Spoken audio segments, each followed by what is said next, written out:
नमस्ते, आदाब, सत श्री अकाल। मैं आपका होस्ट अफरोज कुरैशी और आप देख रहे हैं प्रगति न्यूज सबसे आगे। चीफ मिनिस्टर रेवंत रेड्डी ने कहा कि असेंबली के जरिए रियासत की आवाम की उमंगों को पूरा किया जाएगा। इन्होंने कहा कि मुखन्निना के जरिए मुआशरे की बुराइयों को दूर किया जाएगा। रेवंत रेड्डी ने असेंबली स्पीकर के बिला मुकाबला इंतखाब में ताउन करने वाली जमातों BRS और MIM से इजहार तशक्कुर किया। इन्होंने कहा कि तमाम जमातों ने मुतफ़िक़ा तौर पर स्पीकर के इंतखाब के अमल की हिमायत की। विकाराबाद के रुकन असेंबली गड्डम प्रसाद कुमार को असेंबली का स्पीकर मुंतखब किया गया। प्रोटेम स्पीकर अकबरुद्दीन ओवैसी ने इन्हें हलफ दिलाया। बाद में चीफ मिनिस्टर समेत दीगर अरकान ने इन्हें मुबारकबाद दी। इस मौके पर बात करते हुए रेवंत रेड्डी ने कहा कि असेंबली ने एक अच्छी रिवायत शुरू की है, आइंदा भी यही रिवायत जारी रहेगी। साबिक चीफ मिनिस्टर और BRS के सदर के चंद्रशेखर राव, जिन्होंने हाल ही में सोमाजीगुड़ा के यशोदा अस्पताल में कूल्हे की सर्जरी हुई थी, इन्हें जुमा के रोज़ डिस्चार्ज होने की उम्मीद है।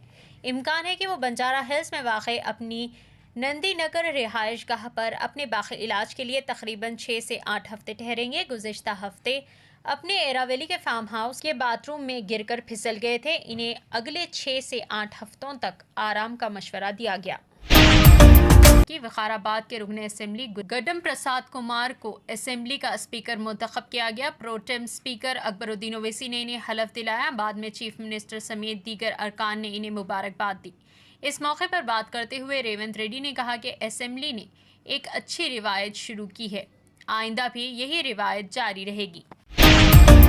हैदराबाद के रुकने पार्लियामेंट असदुद्दीन ओवैसी ने कहा, इलाहाबाद हाई कोर्ट ने शाही ईदगाह मस्जिद का सर्वे करने की इजाज़त दे दी है। बाबरी मस्जिद केस के फैसले के बाद मैंने कहा था कि संघ परिवार RSS की शरारतें बढ़ेंगी। इन्होंने मज़ीद कहा कि मथुरा तनाज़ा कई दिहाइयों क़ब्ल मस्जिद कमेटी और टेम्पल ट्रस्ट ने बाहमी रजामंदी से हल किया था। काशी की मस्जिद हो, मथुरा की मस्जिद हो या लखनऊ की, कोई भी इस मुआहिदे को पढ़ सकता है। इबादत गाहों का एक्ट अब भी कायम है, लेकिन इस ग्रोह ने कानून और अदालती अमल का मजाक उड़ाया है। सुप्रीम कोर्ट ने 9 जनवरी को केस की समाअत करनी थी, तो ऐसी क्या जल्दी थी कि सर्वे कराने का फैसला देना पड़ा। ओवैसी ने कहा कि जब एक फरीक मुसलमानों को लगातार निशाना बनाने में दिलचस्पी रखता है तो बराह करम हमें देने और लेने की तरगीब ना दे। इन लोगों को क़ानून से कोई फ़र्क नहीं पड़ता, मकसद मुसलमानों की इज्जत को मजरूह करना है। पार्लियामेंट में बुध के रोज़ 2 नौजवानों के लोकसभा के ऐवान में कूदने के वाक़े के सिलसिले में लोकसभा सेक्रेटेरिएट ने 8 सिक्योरिटी एहलकारों को मुअत्तल कर दिया है।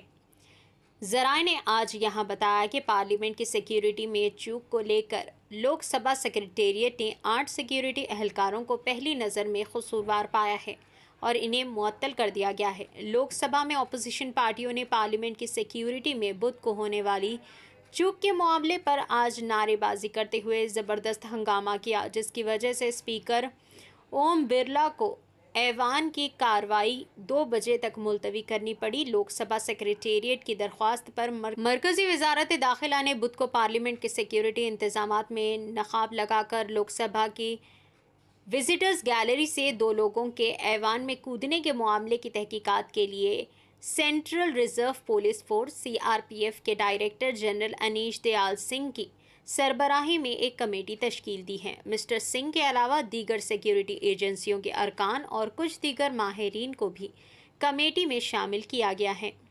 इंक्वायरी कमेटी पार्लियामेंट की सिक्योरिटी में चूक की वजूहात और खामियों का पता लगाकर मज़ीद कार्रवाई की सिफारिश करेगी।